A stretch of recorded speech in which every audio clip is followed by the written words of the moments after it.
मैं प्रतिभा शर्मा, सम्राट पृथ्वीराज चौहान राजकीय महाविद्यालय अजमेर से। अभी तक हम कृषि के स्वरूप के विषय में पढ़ते रहे हैं, जिसमें मूलतः कृषि के प्रकारों के विषय में हमने चर्चा की। In the earlier chapters I have discussed about the classification of agriculture on different bases, where a clear-cut discussion has been made on two aspects, that is availability of land and on the basis of crop intensity. तो अभी से पूर्व जो कृषि के प्रकार के विषय में चर्चा की गई, उसके अंतर्गत कृषि योग्य भूमि की उपलब्धता के आधार पर हमने कृषि के स्वरूप को जाना, साथ ही साथ एक शस्य गहनता के आधार पर भी कृषि को हम कितने प्रकार में वर्गीकृत कर सकते हैं, इसके विषय में चर्चा की।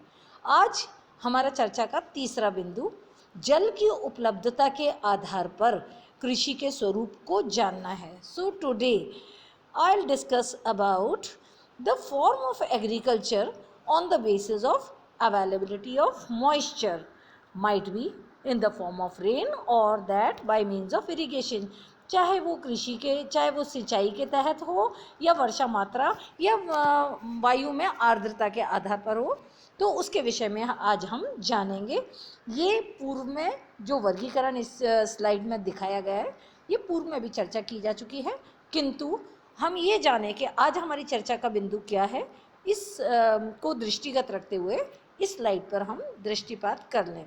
तो we are visualising this slide only so as to know that which two earlier aspects have been discussed about, and today what is the point of discussion. Now let's talk about the crops or the agricultural format on the basis of moisture availability. तो वर्षा मात्रा पर आधारित कृषि जो है उसे हम तीन वर्गों में रख सकते हैं। On the basis of amount of rainfall, the format of agriculture can be classified into three groups. First one, the humid agriculture, second one agriculture based on irrigation and dry farming. तो वर्षा मात्रा के आधार पर कृषि के स्वरूप को हम तीन वर्गों में रख सकते हैं: आर्द्र कृषि का स्वरूप, सिंचित कृषि और शुष्क कृषि। अब एक एक को हम स्पष्टतः जानेंगे। बात करते हैं आर्द्र कृषि के विषय में। तो आर्द्र कृषि का मतलब ये है कि विश्व के उन प्रांतों में कृषि के स्वरूप को हम सम्मिलित कर रहे हैं जहां वर्षा 100 सेंटीमीटर या उससे अधिक हो। When we talk about humid farming, this means we are talking about those areas which receive 200 centimeters or more than this amount of rainfall. अब ये बात करते हैं कि इस कृषि के अंतर्गत मूलतः कौन कौन सी फसलें हैं जो विश्व के भिन्न भागों में देखने को मिलती हैं। तो इस आर्द्र कृषि के अंतर्गत under this head, that is humid agriculture or humid farming, the crops that are grown are chiefly rice. In many of the places maize also is an important part, though it is it is a kharif crop that is chiefly grown in the dry, which is a part of dry farming also. But when we are talking about this, many of the parts of the world, maize is also one of the crop of humid farming. So rice, maize and pulses like urad and moong dal and millets among the chief kharif crops are fall under this particular head. Besides, many of the vegetables like cucumber, tomato, radish, beans, green chilies, brinjal, etc. are also grown under humid farming. तो हम आर्द्र कृषि की जो बात कर रहे हैं, तो उसके अंतर्गत हम ये भी जान लें कि कौन सी मुख्य फसलें हैं जो इस कृषि स्वरूप में देखने को मिलती हैं। इसमें खरीफ फसलों के अंतर्गत चावल, मक्का भी बहुत महत्वपूर्ण है। यद्यपि मक्का शुष्क खेती का भाग है, किंतु इन क्षेत्रों में भी मक्के की एक विशिष्ट किस्म पाई जाती है। फिर दालों के अंतर्गत उड़द और मूंग दाल तथा इसके अलावा कुछ मोटे अनाज भी यहाँ पर उपजाए जाते हैं।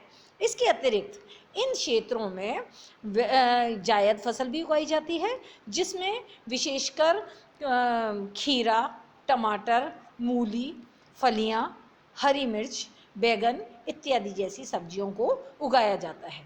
अब बात यह है कि भारत में चावल की 3 फसलें इन आर्द्र कृषि के अंतर्गत पाई जाती हैं। In the humid farming in India, three types of rice are grown, the growth can be visualized, that is Aman, Aus and बोरो।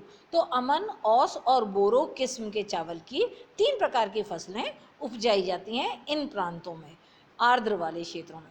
चावल के अतिरिक्त जूट तथा गन्ने की भी उपज देखने को मिलती है।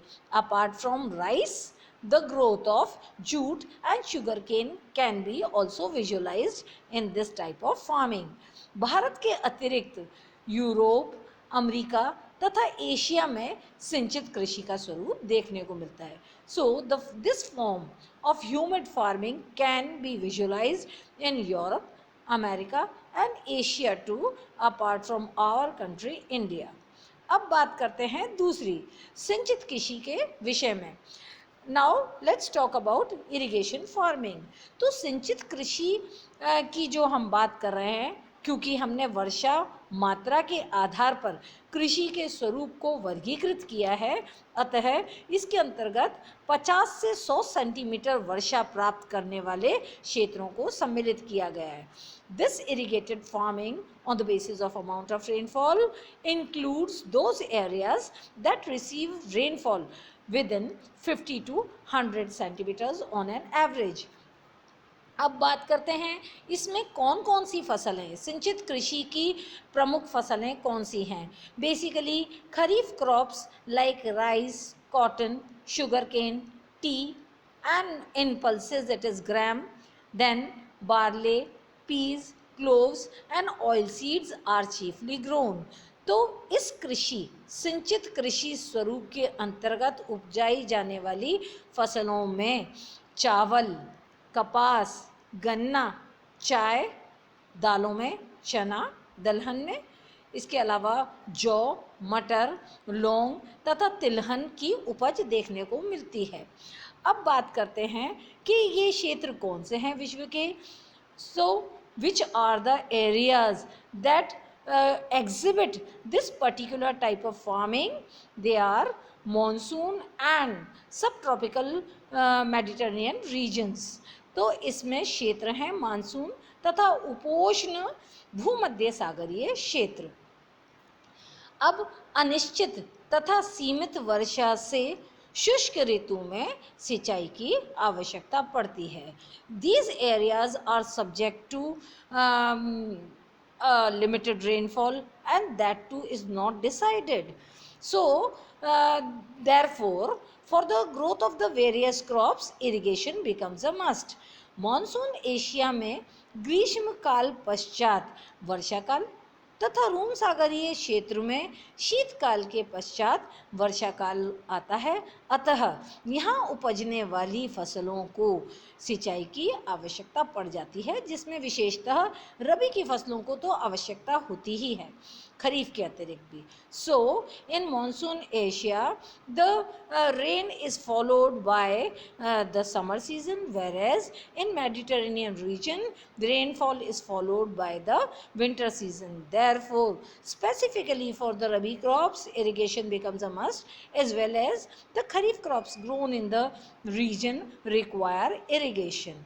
तो ये स्वरूप था सिंचित कृषि के विषय में। This was all about the irrigation farming. Now let's talk about dry farming. अब हम बात करते हैं शुष्क कृषि के विषय में। जब हम शुष्क कृषि की बात करते हैं तो हम वर्षा की क्या तादाद इसमें चर्चा करने जा रहे हैं।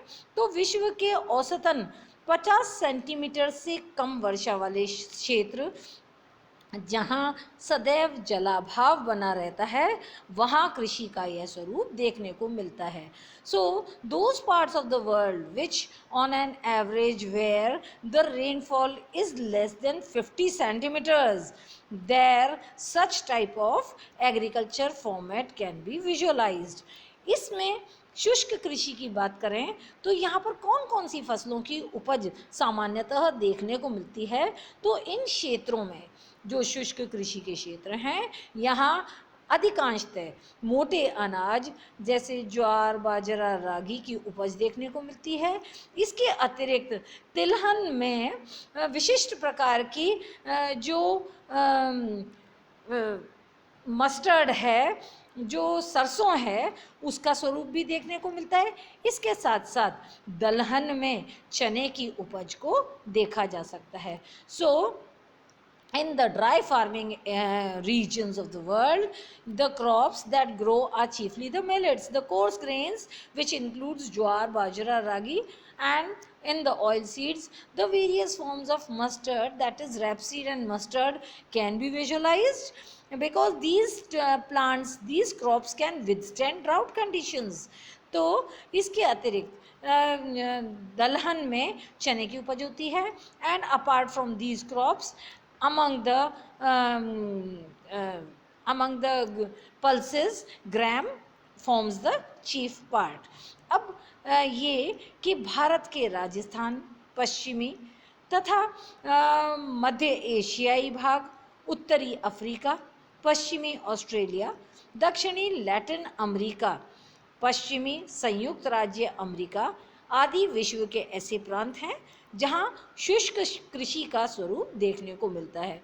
सो the parts where this type of farming is practised are the Rajasthan state of India, the western and central Asian parts, north Africa, western Australia, southern Latin America, and the western part of United States of America.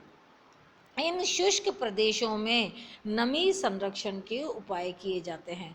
The various measures for retention of humidity are practised in these areas. So this was all about the classification on the basis of availability of rainfall. तो आज की जो चर्चा थी ये कृषि के विभिन्न स्वरूप वर्षा मात्रा पर आधारित थे.